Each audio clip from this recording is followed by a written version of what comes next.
ایک سوال اٹھتا ہے کہ امام جعفر صادق کے شاگرد ہیں امام اعظم ابو حنیفہ، تو آپ لوگ اپنی فقہ کو فقہ جعفری کیوں نہیں کہتے؟ امام جعفر صادق سے فقہ کیوں نہیں لی؟ فقہ حنفی کیوں کہتے ہو؟ اس کا جواب تحقیقی تو اور ہے، میں بڑا سادہ سا جواب دینے لگا ہوں۔ امام جعفر صادق شاگرد ہے امام باقر کے، امام ابو حنیفہ بھی شاگرد ہے امام باقر کے، یہ بھی یاد رکھنا۔ تو فقہ کو فقہ باقری کیوں نہ کہا جائے؟ اچھا، وہ شاگرد ہے امام زین العابدین کے، تو فقہ زینی کیوں نہ کہا جائے؟ فقہ علوی کیوں نہ کہا جائے؟ وہ شاگرد ہے امام حسین کے، تو فقہ حسینی کیوں نہ کہا جائے؟ ان سے پہلے امام حسن، تو فقہ حسنی کیوں نہ کہا جائے؟ ان سے پہلے مولا مرتضیٰ، تو فقہ علوی کیوں نہ کہا جائے؟ جب وہاں یہ چیز چل جاتی ہے کہ فقہ چلتی چلتی نیچے آ گئی، بھائی 12 مقدس ہستیوں میں سے نہ پہلی نہ آخری، بیچ میں سے چھٹی ہستی کے نام پہ فقہ لگ جائے تو پھر امام اعظم کے نام سے کیا چڑ ہے؟ اگر وہ درست ہے تو پھر امام اعظم کی فقہ کہنے میں بھی کوئی حرج نہیں ہے۔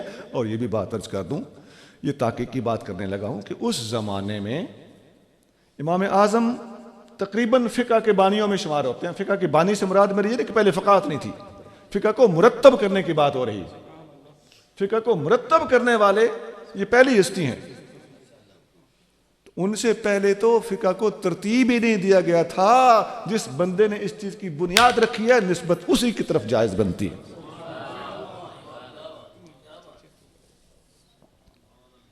اس لیے ہم اس فقہ کو فقہ حنفی کہتے ہیں، اور اس میں فیض ہے امام جعفر صادق کا، وہ ہمارے مرشد ہیں۔ اس میں فیض ہے امام ابو حنیفہ رحمۃ اللہ علیہ نے ایک ہستی سے فیض نہیں لیا، امام جعفر صادق کے پاس 2 سال پڑھے ہیں، اور جن کے پاس 50 سال آپ پڑھے ہیں ان کے نام کی فقہ کیوں نہ ہو؟ آپ کے بہت بڑے استاد حضرت حماد ہیں، ابراہیم نخعی ہیں، حضرت علقمہ کے ذریعے اور بے شمار اساتذہ کے ذریعے آپ کی سند عبداللہ بن عمر تک پہنچتی ہے، آپ کی سند عمر فاروق تک پہنچتی ہے، آپ کی سند مولا مرتضیٰ تک پہنچتی ہے، آپ کی سند عبداللہ بن مسعود تک پہنچتی ہے، آپ کی سند عبداللہ بن عباس تک پہنچتی ہے۔ یہ سارے وہ صحابہ اکرام ہیں جن کے امام اعظم ابو حنیفہ بالواسطہ شاگرد بنتے ہیں۔ 1-2 سال کسی ہستی سے پڑھ لیا، تم سارا علم ان کے کھاتے میں ڈالنا چاہتے ہو؟ نہیں، سب کا فیض حصے سے تسلیم کیا جائے گا، اسی کے اندر تحقیق ہے، اسی کے اندر شرافت ہے۔ تسلیم کیا جائے گا، لیکن جتنے سال لگائے ہیں اس حساب سے۔ تو جس سے 10 سال پڑھا ہے، 20 سال پڑھا ہے، امام اعظم ابو حنیفہ نے امام مالک سے بھی پڑھا ہے، عمر میں ان سے چھوٹے ہیں، 13 سال چھوٹے ہیں امام مالک۔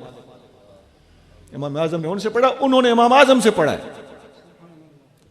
یہ بھی ہے، یہ لوگ تکبر سے پاک ہوتے تھے۔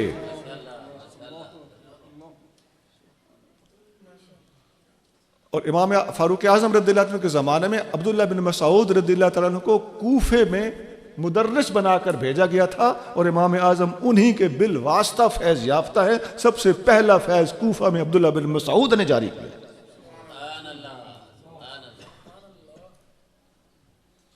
وہ تقریباً میرے خیال 33 ہجری میں ان کا وصال ہو گیا، ابن مسعود رضی اللہ تعالیٰ عنہ۔ پھر مرتضیٰ کریم رضی اللہ تعالیٰ عنہ نے اپنا دارالخلافہ ہی کوفہ میں شفٹ کیا، تو ادھر آپ کے پہنچنے کے بعد امام اعظم ابو حنیفہ بالواسطہ مولا مرتضیٰ کے بھی شاگرد بنے۔ تو ہم تو سب کے فیضان کو تسلیم کرتے ہیں، لہٰذا اپنی اصلاح کیجئے۔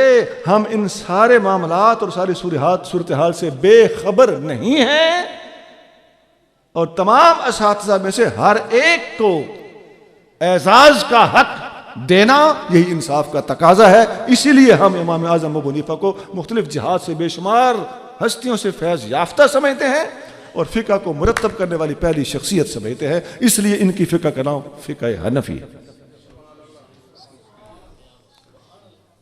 باقی کچھ فقہیں جو امام جعفر صادق کی طرف منسوب ہیں، معذرت کے ساتھ امام جعفر صادق تو خود فرماتے ہیں کہ میں کچھ کہتا ہوں، یہ کچھ اور کہتے ہیں۔ یہ ہم لکھا ہوا دکھا سکتے ہیں۔ تو ہمیں جو کچھ امام اعظم نے بتایا واقعی امام جعفر صادق نے فرمایا ہے تو امام اعظم نے ہم تک پہنچایا ہے. اور عبداللہ بن عمر، فاروق اعظم، مولانا مرتضیٰ، ابن مسعود، عبداللہ بن عباس، میں نے پہلے بھی نام لیے، یہ سارے کے سارے امام اعظم ابو حنیفہ کے استاد ہیں. ان سب سے آپ نے فیض حاصل کیا ہے. پھر کوئی کہہ سکتا ہے کہ پھر آپ کی فقہ فاروقی کیوں نہیں، آپ کی فقہ ابن مسعودی کیوں نہیں، آپ کی فقہ عباسی کیوں نہیں، عبداللہ بن عباس کی طرف منسوب کیوں نہیں؟ تو پھر اسی طرح کا سوال ہو جائے گا. اللہ کریم ہمیں معاملہ فہمی کی توفیق عطا فرمائے.